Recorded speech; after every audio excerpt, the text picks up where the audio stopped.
Assalamualaikum warahmatullahi wabarakatuh. Alhamdulillahirabbil alamin wassalatu wassalamu ala sayyidina Muhammadin wa ala alihi wa sahbihi ajma'in, amma ba'd. Insyaallah kita lanjutkan pembahasan kitab Syarah Manhajis Salikin wa Tawdihil Fiqh fid Din karya Syekh Sulaiman bin Abdillah Al-Qusayyir hafizahullah taala, membahas kitab Manhajus Salikin karya Syekh Sa'di rahimahullah taala, di mana kita sampai pada pembahasan tentang sholat Jumat. Kita telah membahas di pertemuan sebelumnya beberapa fikih sholat Jumat. Yang pertama adalah hukum wajibnya sholat Jumat bagi orang-orang yang wajib untuk menghadiri sholat jamaah, maka wajib pula bagi mereka untuk menghadiri sholat Jumat. Kalau ada syarat tambahan, kalau mereka adalah mustautinun bibina, kalau mereka adalah orang yang yakni bertempat tinggal di suatu bangunan. Dijelaskan di pertemuan sebelumnya, bahkan kalau tempat tinggalnya di tenda seperti orang-orang Arab Baduy di sekitar Madinah di zaman dahulu, maka itu tidak wajib bagi mereka. Dalilnya adalah Nabi Muhammad SAW tidak memerintahkan mereka untuk menghadiri sholat Jumat. Kemudian kita juga telah membahas tentang syarat sholat Jumat, yaitu mengerjakannya di waktu sholat Jumat. Dan waktu sholat Jumat itu telah dijelaskan, ada khilaf di kalangan para ulama. Hanabilah berpendapat bahwa waktunya itu sama seperti waktu sholat Id hingga akhir dari waktu zuhur. Akan tetapi ya, pendapat yang lebih banyak diamalkan, lebih masyhur, terutama juga di negeri kita, karena ini pendapat yang sesuai dengan pendapat jumhur, yaitu dari tergelincirnya matahari hingga akhir dari waktu zuhur. Makanya kita mengerjakan sholat Jumat itu setelah matahari tergelincir, ketika masuk waktu zuhur, begitu ya. Baik, kemudian syarat sholat Jumat berikutnya yang telah kita bahas, yaitu sholat Jumat tersebut di sebuah qaryah, di sebuah perkampungan, di mana orang-orangnya itu adalah mustautinun, orang-orang yang mustautin tadi, orang yang memang tempat tinggalnya di situ. Maka ini adalah syarat yang kedua, ya, syarat yang kedua. Syarat yang pertama tadi harus mengerjakannya di waktunya. Syarat yang kedua adalah sholat Jumat tersebut dikerjakan di qaryah, di perkampungan, sehingga tidak wajib bagi para musafir. Misalkan mereka sedang safar, tidak wajib bagi mereka untuk kemudian yakni menyelenggarakan sholat Jumat di antara mereka sendiri, begitu ya. Tidak wajib kalau mereka itu tidak di sebuah qaryah dan mereka tidak bertempat tinggal di situ karena sedang safar. Akan tapi beda cerita kalau mereka sedang safar kemudian melewati sebuah perkampungan, atau kalau di zaman ini melewati masjid, begitu ya. Kemudian di masjid itu diselenggarakan sholat Jumat. Nah, beda ceritanya, mereka boleh untuk singgah dan melaksanakan sholat Jumat di situ. Syarat yang ketiga yang telah kita bahas, yaitu diawali dengan dua khutbah. Diawali dengan dua khutbah. Kemudian yakni ketika sholat Jumatnya sendiri disunnahkan untuk membaca surat Al-Jum'ah dan surat Al-Munafikun, sebagaimana disunnahkan untuk membaca surat Al-A'la dan surat Al-Ghasyiyah. Ya, Al-A'la itu di rakaat pertama, Al-Ghasyiyah di rakaat kedua, atau Al-Jum'ah di rakaat pertama, Al-Munafikun di rakaat kedua. Dan terkait surat ini, surat Al-Jum'ah dan Al-Munafikun ini, Ibnul Qayyim rahimahullah itu membahas hikmahnya, yakni berusaha menggali hikmah mengapa disunnahkan untuk membaca kedua surat tersebut oleh Nabi Muhammad SAW. Ibnul Qayyim rahimahullah beliau berkata di Zadul Ma'ad, wa taratan yaqra'u fil jum'ah bi suratil jum'ah, kadangkala membaca surat Al-Jum'ah di salat Al-Jum'ah, ya, membaca surat Al-Jum'ah di salat Jumat. Lima tadammanat min al-amri bihadhihi shalah, karena surat Al-Jum'ah itu mengandung perintah untuk mengerjakan salat ini. Wa ijabi sa'i ilaiha, memerintahkan untuk bersegera menuju salat Jumat tersebut. Wa tarkil amali al-a'iki anha, dan meninggalkan perbuatan yang bisa menghalangi seseorang dari salat Jumat.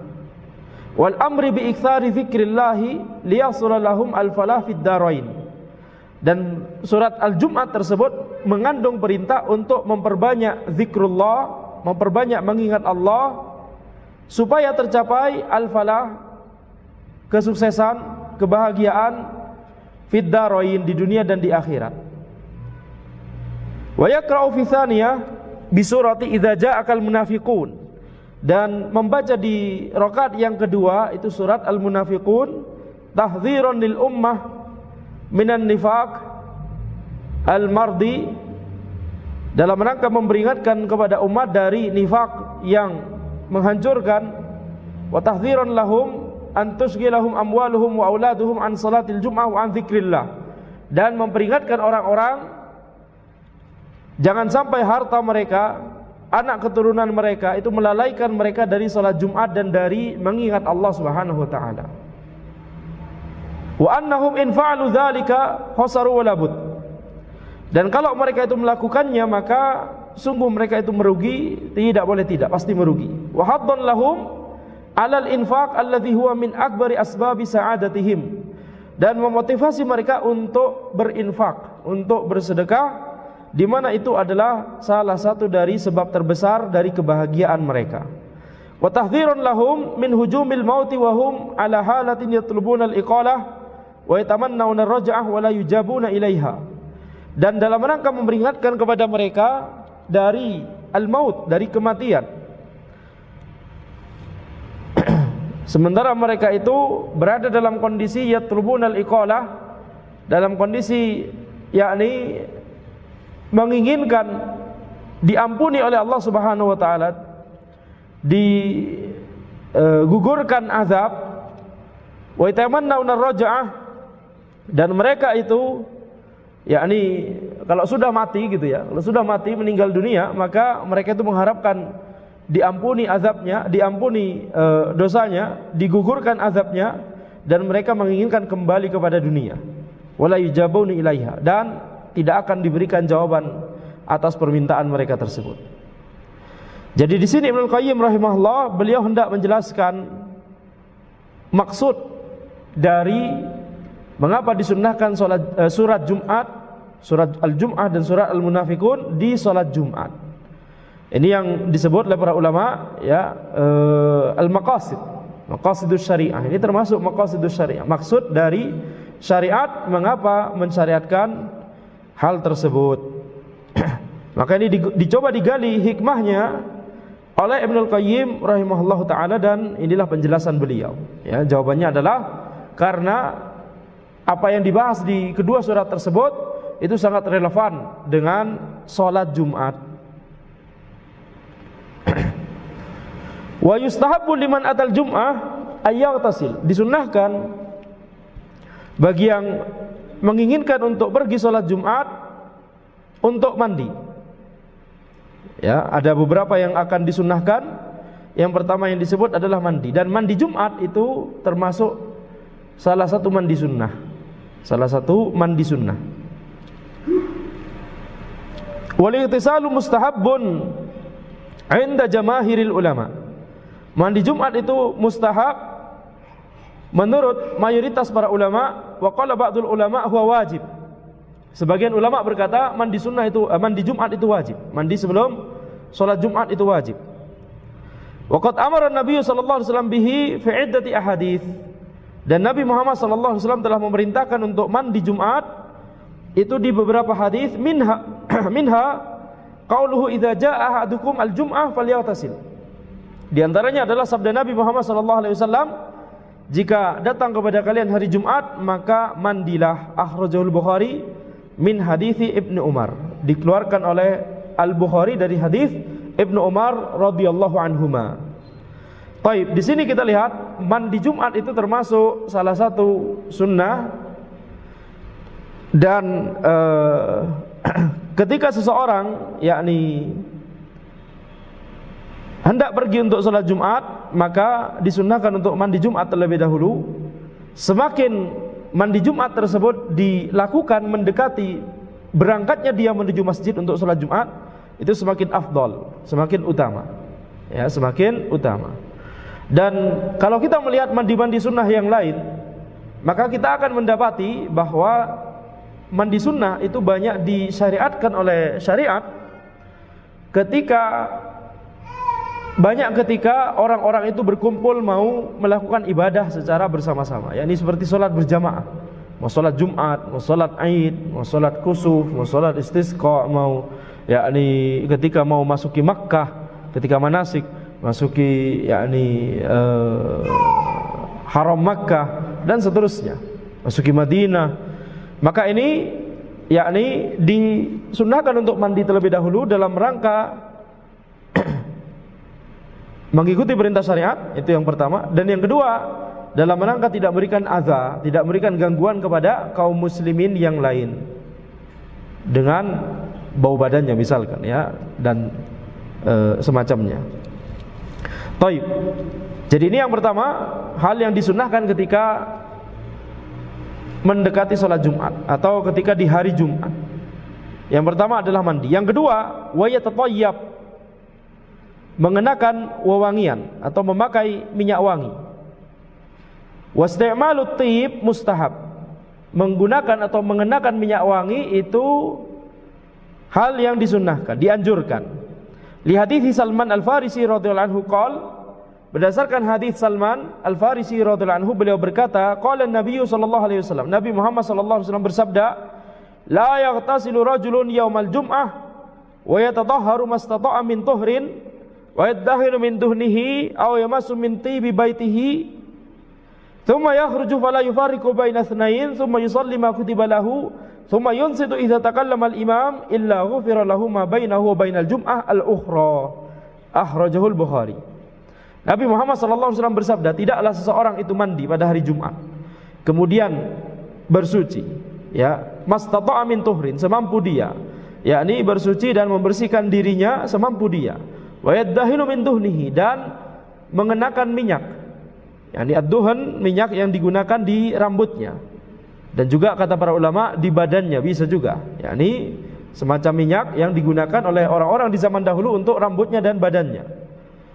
Aw yamassu min tibi baitihi, dan atau yakni yamassu min tibi baitihi, atau dia mengenakan minyak wangi dari rumahnya. Kemudian dia keluar untuk sholat Jumat dan dia tidak memisahkan antara dua orang, yakni ketika ada dua orang yang duduk, dia tidak boleh kemudian memisahkan dua orang ini, antum geser kanan geser kiri begitu, ya.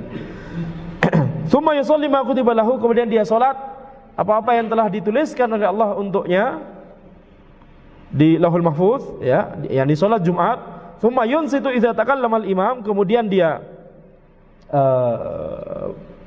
tidak berbicara ketika imam berbicara, yakni dia tidak boleh berbicara ketika khatib sedang khutbah.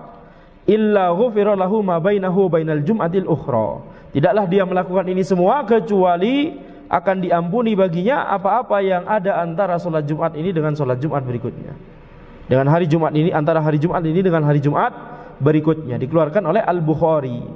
Jadi termasuk yang disebutkan di sini oleh Nabi Muhammad SAW, mandi, kemudian bersuci, membersihkan dirinya, ya, semampu dia, mastata'a min tuhrin, kemudian aliddihan, istilahnya aliddihan, yakni mengenakan atau memakai duhan, yakni minyak untuk rambutnya atau badannya, kemudian mengenakan minyak wangi, kemudian keluar untuk menuju sholat Jumat dan tidak memisahkan antara dua orang, kemudian dia sholat Jumat, kemudian dia diam ketika khatib berkhutbah.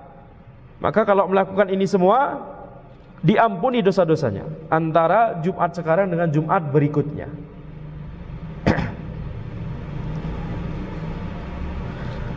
Baik, jadi di sini ada beberapa yang yakni terikat dengan sholat Jumat, ada yang tidak ya. Seperti misalkan mandi untuk sholat Jumat, ini terikat dengan sholat Jumat. Ya, ini tidak bisa mandi Jumat di hari Sabtu, betul tidak? Di hari Rabu. Kemudian ada juga yang keluar kemudian mengerjakan sholat Jumat, kemudian diam ketika khotib berkhutbah, ini tentunya terikat cuma dengan sholat Jumat, tidak bisa melakukannya di hari-hari yang lain. Tapi sisanya bisa dilakukan di hari yang lain. Seperti misalkan bersuci, membersihkan dirinya semampu dia. Nah, ini bisa dilakukan di hari-hari yang lain. Bahkan itu termasuk hal yang disunnahkan secara mutlak dalam Islam. Ya, at-tuhur syatrul iman. yakni kebersihan itu setengah dari iman, sebagian dari iman. Kemudian al-iddihan, mengenakan minyak pada rambutnya atau badannya, ini juga tidak terikat pada hari Jumat, tidak terikat pada sholat Jumat, akan tapi bisa dikerjakan pada hari-hari yang lain. Akan tapi para ulama menjelaskan bahwa yang disunahkan adalah al-iddihanu ghibba, mengenakan minyak tersebut secara ghibban. Ghibban itu apa? Banyak ulama menjelaskan maknanya, yakni al-iddihanu fi yaum wala yaddahin fi yaum, gitu ya. Mengenakan minyak pada satu hari dan tidak mengerjakannya pada satu hari. Dipahami dari kalimat seperti ini, jadi maksudnya mengenakan minyaknya itu pada rambut atau badannya itu tidak setiap hari, itu maksudnya. Tapi dari kalimat para ulama banyak yang memahami bahwa ini berarti selang-seling harinya. Kalau Senin pakai minyak tersebut, ya kalau sekarang misalkan minyak rambut, misalkan begitu ya. Senin memakainya, Selasa tidak, Rabu memakainya, Kamis tidak, Jumat memakainya, Sabtu tidak. Tapi yang dimaksud oleh para ulama bukan demikian. Bukan strict harus satu hari pakai, satu hari tidak, satu hari pakai, satu hari tidak. Yang dimaksud oleh para ulama adalah bukan setiap hari. Jadi nggak harus selang-seling satu. Bisa Senin memakainya, Selasa, Rabu tidak, Kamis pakai lagi, Jumat, Sabtu, Ahad tidak, kemudian Senin pakai lagi. Itu maksudnya. Itu sudah termasuk dalam yakni yang dimaksud oleh ghibban di sini. Karena banyak orang ketika membaca bagian tersebut banyak yang salah paham dengan makna dari al-iddihanu ghibban. Al-iddihanu ghibban maknanya bukan selang-seling satu hari tidak, akan tapi maksudnya adalah bukan setiap hari. Bisa selang-selingnya yakni 2 hari gitu ya. 1 hari pakai, 2 hari kemudian tidak pakai, 1 hari berikutnya dan seterusnya. Taib. Jadi ini bisa dikerjakan di selain hari Jumat. Demikian pula mengenakan minyak wangi bisa dikerjakan di selain hari Jumat. Dianjurkan bahkan.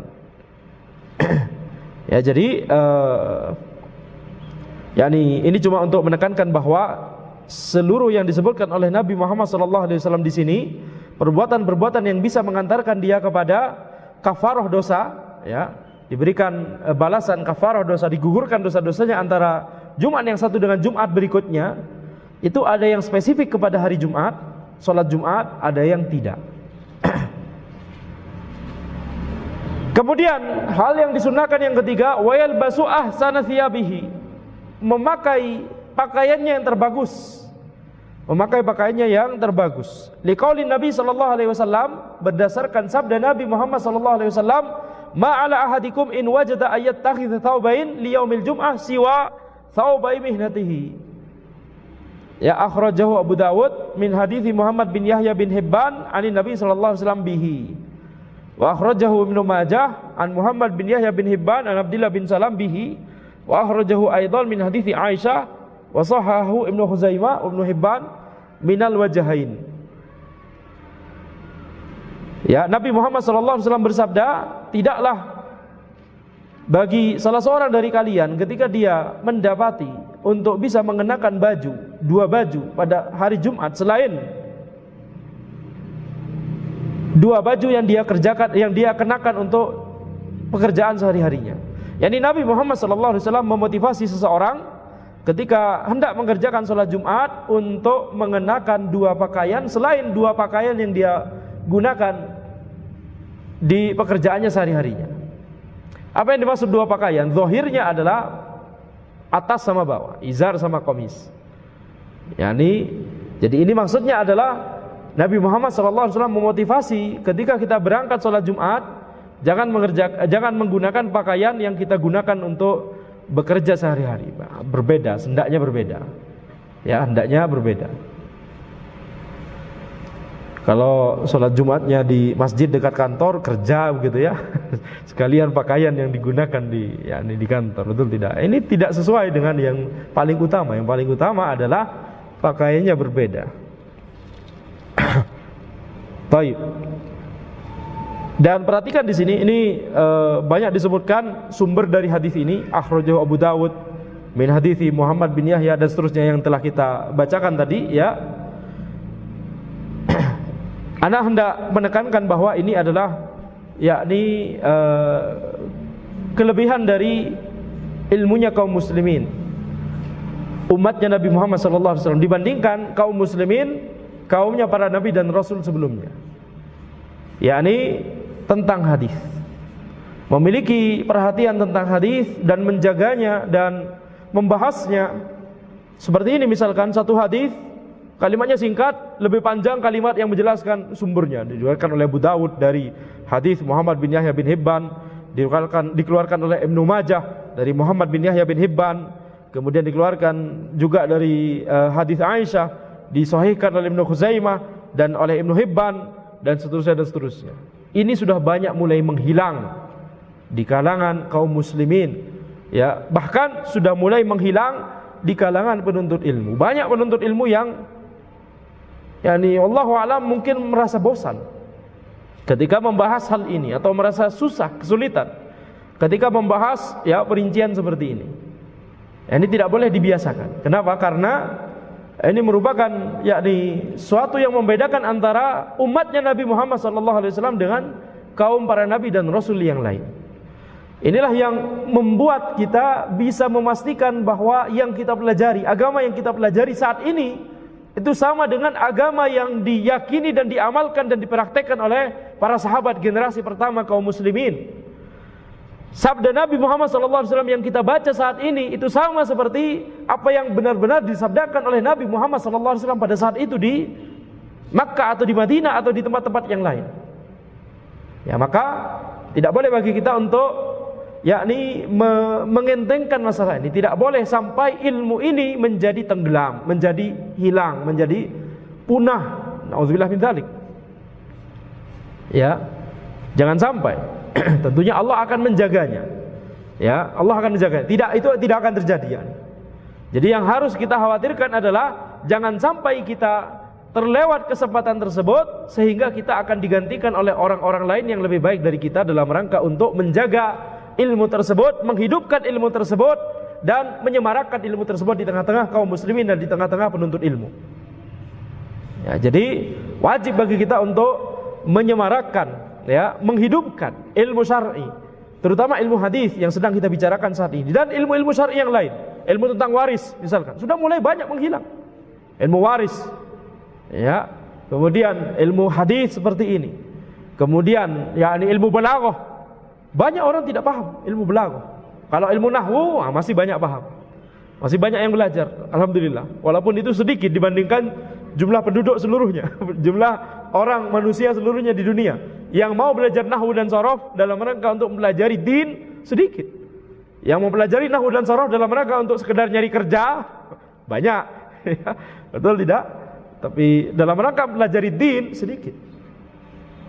Tapi yang mempelajari balaghah lebih sedikit lagi. Padahal itu penting untuk memahami tafsir, misalkan memahami tafsirul Qur'anil Karim dan sabda Nabi Muhammad SAW. Maka ini reminder bagi kita semua, pengingat bagi kita semua, tidak boleh bagi kita untuk tidak semangat dalam menuntut ilmu. Walaupun tampak membosankan, walaupun tampak perjalanannya sangat panjang. Ini seharian belajar cuma bisa paham poin ini, misalkan 1 halaman 2 halaman dari kitab. Walaupun tampak panjang, akan tetapi kita memohon kepada Allah Subhanahu wa taala untuk diberikan taufik sehingga bisa menjadi orang-orang yang bisa menebarkan kebaikan dan menjadi orang yang diberkahi dimanapun kita berada. Mubarakan aina ma kunt. Taib. Jadi kita lihat di sini sunnah yang ketiga pada hari Jumat adalah memakai pakaiannya yang paling bagus. Wa yubakkiru ilaiha. Sunnah yang keempat adalah bersegera menuju salat Jumat. Ay wa yubakkiru ila salatil Jum'ah li hadits Salman as-sabiq. Yani bersegera menuju salat Jumat berdasarkan hadis Salman yang telah lalu. Apa hadis Salman yang tadi? Yaitu yang tadi, yakni barang siapa yang tidaklah seseorang itu mandi pada hari Jumat kemudian bersuci semampu dia, kemudian dia mengenakan minyak pada rambutnya atau badannya, kemudian dia mengenakan minyak wangi, kemudian dia keluar untuk salat Jumat, dan tidaklah dia membedakan atau memisahkan antara dua orang, yakni duduk di tengah-tengah dua orang tersebut, kemudian dia salat, ya, kemudian dia diam ketika khatib berkhutbah, kecuali akan diampuni dosa-dosanya antara hari Jumat ini dengan hari Jumat berikutnya. Ini hadis Salman. Maka di situ disebutkan tsumma yakhruju fala yufarriqu, disebutkan bahwa keluar menuju salat Jumat. Kemudian disebutkan baru disebutkan bahwa dia diam sebelum khatib berkhutbah. Bahkan disebutkan juga dia salat. Ini sholli ma kutiba lahu juga bisa bermakna salat sunnah sebelum sebelum khutbah Jumat. Maka itu berarti orang ini bersegera menuju salat Jumat. Ini tidak terlambat, tidak kemudian khatib sudah berkhutbah kemudian dia baru datang, begitu ya. Nah, itu dipahami dari hadis Salman ini, di antara sunnah ketika hari Jumat itu adalah bersegera menuju salat Jumat. Adapun kaum muslimin di zaman ini menunggu sampai khatib bersuara, berkhutbah, ya baru pergi ke masjid. Ini ya adalah kesalahan. Hendaknya seseorang itu bersegera menuju salat Jumat. Wali hadits Abi Hurairah marfu'an, berdasarkan hadis Abu Hurairah radhiyallahu anhu secara marfu', yakni sabda Nabi Muhammad sallallahu alaihi wasallam, beliau bersabda, "Man yaghtasala yaumal jum'ah ghuslal janabah, thumma raha fa ka'annama qarraba badanah." Barang siapa yang mandi pada hari Jumat, mandi seperti mandi janabah, mandi junub, yakni ini mandi sunnah maksudnya, akan tapi tata caranya seperti mandi junub, gitu ya. Tata caranya seperti mandi junub, jadi dibasuh seluruh badannya. Dan yang namanya mandi dalam syariat itu cukup ketika seluruh badannya terbasuh satu kali, itu sudah teranggap mandi. Kalau pakai standar itu, maka mandinya kita di zaman ini itu sama seperti mandinya satu kabilah. Ya, berapa kali gebiar, ya, jubur, betul tidak? Itu mandinya satu kabilah. Baik, jadi tentunya tetap perhatikan kebersihan, ya, tentunya jangan minimalis sekali, ya nih. Anda mau mandi cuma satu gayung, ya, dan baik, secukupnya intinya. Barang siapa yang mandi pada hari Jumat, mandi seperti mandi junub, tsumma raha, kemudian berangkat pada waktu yang pertama, yakni ini berangkat tidak disebutkan jam berapa begitu ya di hadis, tapi disebutkan yakni ini jam yang paling pertama. Tsumma raha fa ka'annama qarraba badanah, maka seolah-olah dia itu menyembelih unta, seolah-olah dia mendekatkan diri kepada Allah dengan cara menyembelih unta. Ini dari segi pahala, dari segi keutamaan. Bagaimana orang yang mendekatkan diri kepada Allah dengan menyembelih unta. Ya, maka ini seperti itulah kemuliaannya, keutamaannya. Wa man raha fi sa'ati tsaniyah fa ka'annama qarraba baqarah. Barang siapa yang menyembelih di jam yang kedua, lebih lambat lagi berarti, maka seperti orang yang menyembelih yakni sapi. Wa man raha fi tsalitsah fa ka'annama qarraba kabshan aqran. Dan barang siapa yang barang siapa yang pergi menuju salat Jumat di jam yang ketiga, maka seolah-olah menyembelih domba yang bertanduk. Man raha fi sa'ati rabi'ah fa ka'annama qarraba dajajah. Dan barang siapa yang berangkat salat Jumat di jam yang keempat, maka seolah-olah dia menyembelih ayam. Wa man raha fi sa'ati khamisah fa ka'annama qarraba baidah. Dan barang siapa yang dia berangkat di jam yang kelima, maka seolah-olah dia menyembelih atau mendekatkan diri kepada Allah dengan yakni telur. Fa idza kharajal imam hadaratil malaika istami'una dzikr. Ketika imam keluar, yakni sudah mulai berkhutbah, khatib sudah mulai berkhutbah, maka para malaikat hadir mendengarkan az-dzikr, mendengarkan khutbah tersebut. Akhrajahul Bukhari wa Muslim, diriwayatkan oleh Al-Bukhari dan Muslim. Jadi jelas di sini ini muttafaqun alaih, dan sangat jelas sekali ditunjukkan bagaimana bertingkat-tingkatnya pahala antara orang yang datang paling pertama dengan orang yang datang paling terakhir.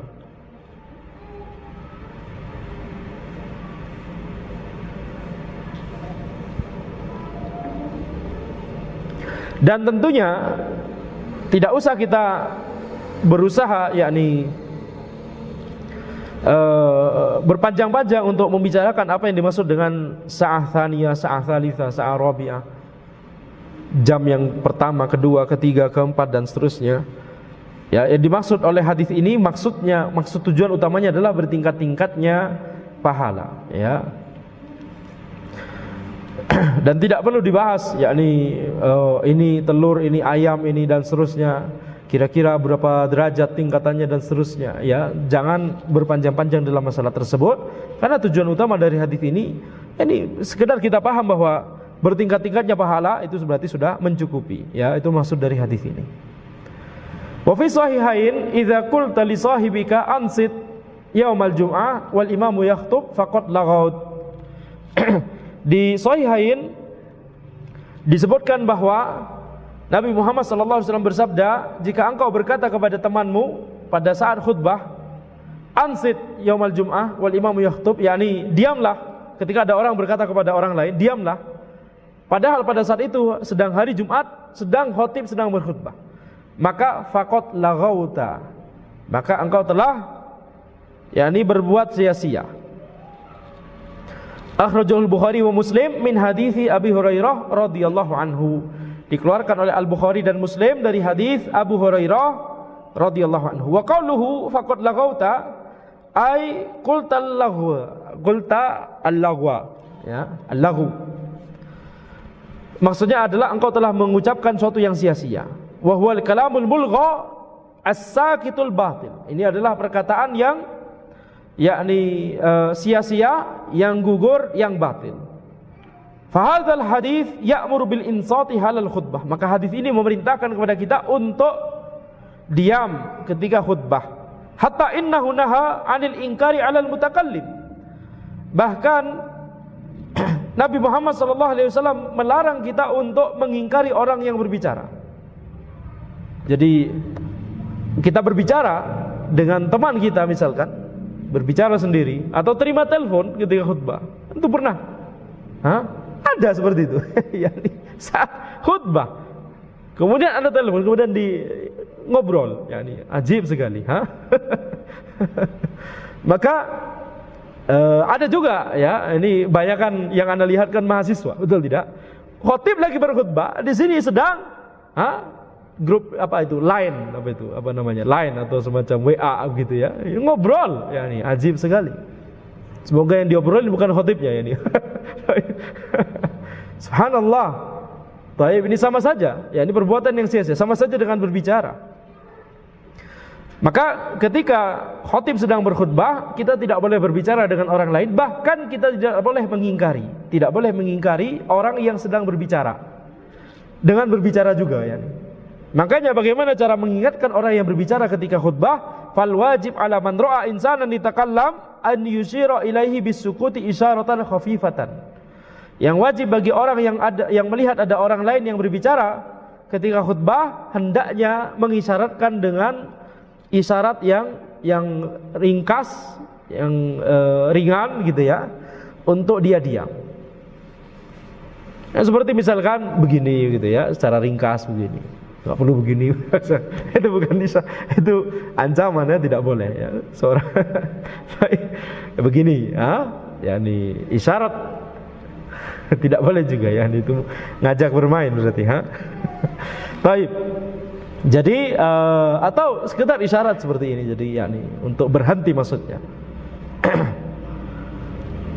Jadi kalau dengan isyarat yang ringkas seperti ini maka tidak masalah. Baik. Adapun kalau khatib yang mengajak kita bicara, maka tidak masalah kita untuk menjawab khatib tersebut sesuai dengan kebutuhan. Seperti misalkan, yakni ketika sedang khutbah, kemudian ya di situ tidak terdengar, tidak ada jam dan tidak terdengar azan dari masjid yang lain. Mungkin kalau di Indonesia mungkin itu aneh ya, karena kalau sedang sholat Jumat, khutbah Jumat, kita biasanya terpengaruh oleh masjid lain yang sudah ini iqamah. Masya Allah, masjid lain sudah iqamah ini masih lama sekali. Betul? Jangan terpengaruh, yani fokus mendengarkan khutbah.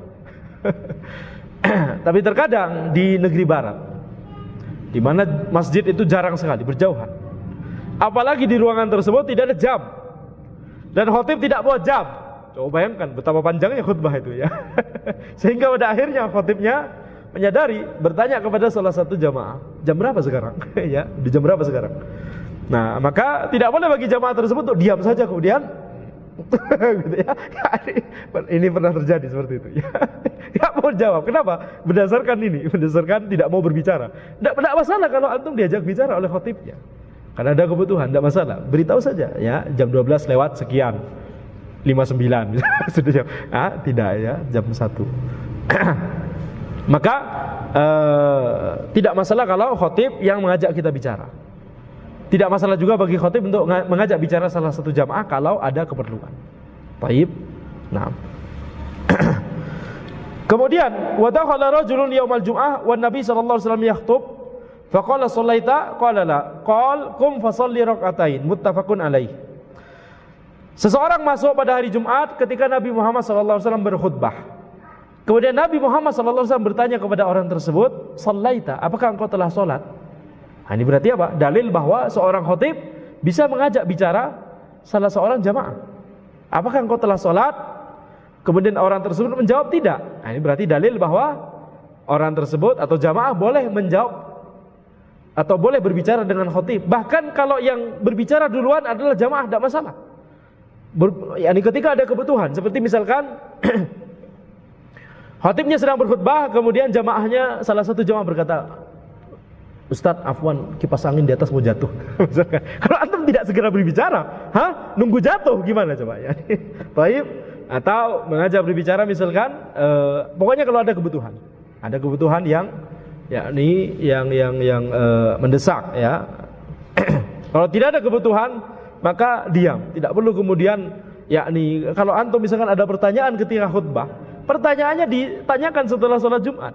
Tidak kemudian ketika khatib sedang berapi-api kemudian, "Ustaz, afwan, maksudnya tadi apa ya?" Gimana? Ini bukan sedang kajian. Ini sedang khutbah. Baik, jadi kalau ada kebutuhan saja baru kemudian sampaikan pertanyaan tersebut. Atau kalau baru ada kebutuhan baru sampaikan apa perkataan yang ingin antum sampaikan kepada khatib tersebut. Tapi di sini Nabi Muhammad SAW bertanya, "Apakah engkau telah sholat?" yakni sholat tahiyat, sholat tahiyatul masjid, kepada orang yang terlambat. Ini khatib sudah berkhutbah, dia terlambat. Kemudian Nabi Muhammad SAW bertanya, "Apakah engkau telah sholat?" Ini suatu hal yang penting. Ini hendak mengajarkan juga fikih pada hari Jumat. Yani hendaknya orang yang baru datang, walaupun khatib sudah berkhutbah, dia belum sholat tahiyatul masjid, hendaknya sholat aja dengan sholat yang ringkas. Tidak kemudian sholat tahiyatul masjidnya ya mencakup seluruh khutbah, yani nggak selesai sholat tahiyatul masjid, lama sekali karena saking Anda biasa sholat tahiyatul masjid 10 menit selesai khutbahnya dia baru selesai. Bukan demikian. Yang dimaksud tahiyatul masjid yang ringan, sholat yang ringan, karena ini sedang khutbah. Jadi karena ada kebutuhan tersebut, Nabi Muhammad SAW bertanya, "Apakah engkau telah sholat?" Dijawab tidak. Maka qum fasholli rakaatain. Nabi Muhammad sallallahu alaihi wasallam kemudian memerintahkan orang tersebut untuk salat. Bangkitlah, bangunlah, berarti orang tersebut sudah duduk ya. Bangunlah kemudian salat 2 rakaat. Muttafaqun alaih. Hadis ini muttafaqun alaih. Dikeluarkan oleh Al-Bukhari dan Muslim dari hadis Jabir. Wa hadzal hadis yu'akkidu istihbab tahiyatil masjid. Dan hadis ini menekankan pentingnya salat tahiyatul masjid. Wa annal khatib ya'muru biha man lam yusalliha. Dan hendaknya khatib itu memerintahkan untuk mengerjakan salat tahiyatul masjid orang-orang yang belum mengerjakan salat tahiyatul masjid. Nah, walaupun di sini ada khilaf, tentunya ya ada khilaf di kalangan para ulama apakah yang lebih baik itu adalah langsung duduk atau salat tahiyatul masjid terlebih dahulu. Akan tapi di sini disebutkan ini pilihan pendapat yang dipilih, inilah yang pendapat yang ana cenderung, yaitu salat tahiyatul masjid walaupun khatib sudah berkhutbah. Taib.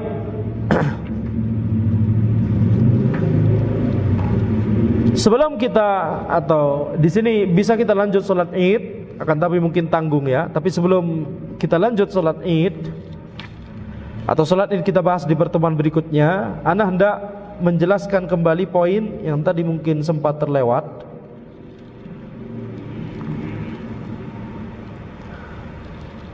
Yaitu tentang sabda Nabi Muhammad sallallahu alaihi wasallam, faqad laghauta, engkau telah berkata sia-sia. Yakni sia-sia di sini maksudnya adalah ini perkataan yang batil, perkataan yang tidak dikehendaki oleh syariat, perkataan yang dilarang oleh syariat. Tadi kurang disebutkan ya. Jadi yakni ketika Nabi Muhammad SAW berkata bahwa ini adalah perkataan yang sia-sia, maksudnya itu adalah dilarang. Karena ada sebagian orang yang berkata yakni sia-sia, yakni tidak mendapatkan manfaat, berarti ada masalah, cuma enggak ada manfaat aja. Berarti tidak masalah untuk berucap, berkata-kata. Bukan demikian yang dimaksud. Sia-sia di sini maksudnya adalah bukan tidak mendatangkan manfaat, akan tapi tidak mendatangkan manfaat dan itu memberikan madharat. Setiap yang disebut kesia-siaan di dalam dalil itu maksudnya adalah madharat, bukan sesuatu yang yakni bukan sesuatu yang sia-sia. Ini kalau sebagian orang memahami kata sia-sia, yakni maksudnya tidak ada manfaatnya, tapi tidak masalah kalau dilakukan, nggak rugi juga. Itu maksud dari sia-sia, begitu ya. Tapi kalau disebutkan di dalil, maknanya adalah sesuatu yang itu mengundang madharat atau dilarang. Makanya musik misalkan disebut, atau nyanyian laghul hadis, perkataan yang sia-sia. Ya, bukan berarti kemudian tidak masalah untuk kita, cuma nggak ada manfaatnya, bukan. Tapi itu adalah sesuatu yang dilarang oleh syariat. Ya, sesuatu yang dilarang oleh syariat. Termasuk juga di sini, ini dilarang untuk berbicara ketika khutbah, kecuali berbicara kepada khatib atau menjawab pertanyaan khatib, atau berbicara duluan kepada khatib ketika ada kebutuhan yang penting. Taib. Ya, maka demikian yang bisa Anda sampaikan dalam pertemuan kita kali ini. InsyaAllah kita lanjutkan di pertemuan berikutnya membahas salat Id, sebelum kemudian kita membahas masuk ke kitab berikutnya. Pembahasan salat Id ini adalah akhir dari pembahasan kitabus shalah. Kemudian kita masuk kitabul janaiz. Kitabul janaiz cuma berapa halaman saja, 6 ya. Kemudian masuk kitabuz zakah dan seterusnya ya, hingga akhir. Kitab ini mencakup seluruh dari spektrum ilmu fikih. Jadi ini kitab yang penting untuk pemula, bahkan para ulama menjelaskan yakni di antara kitab yang paling bagus untuk penuntut ilmu fikih pemula adalah kitab Manhajus Salikin. Ya, selain tentunya Akhsarul Mukhtasarat, itu juga kitab yang bagus untuk pemula, terutama mazhab Hambali ya.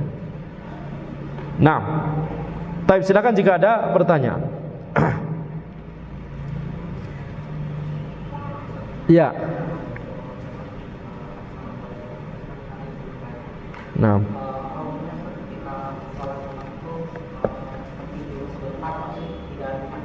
Apa?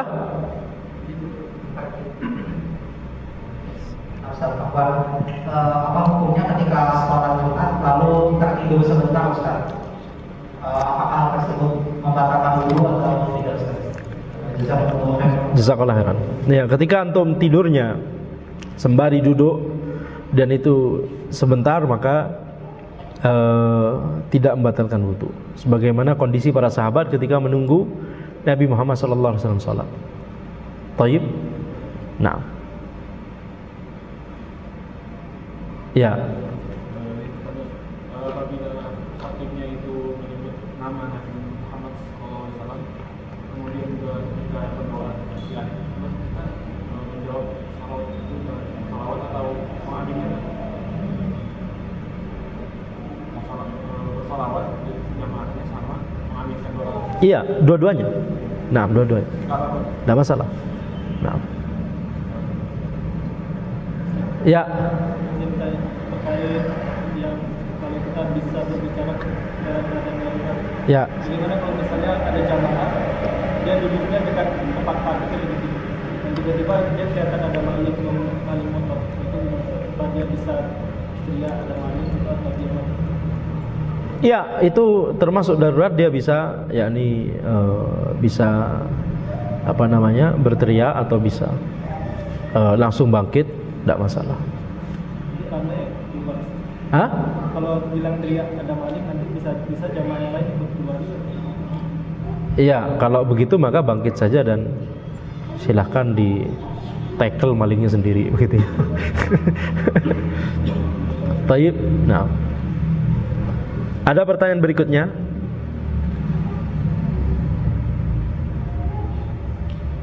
Tidak ada?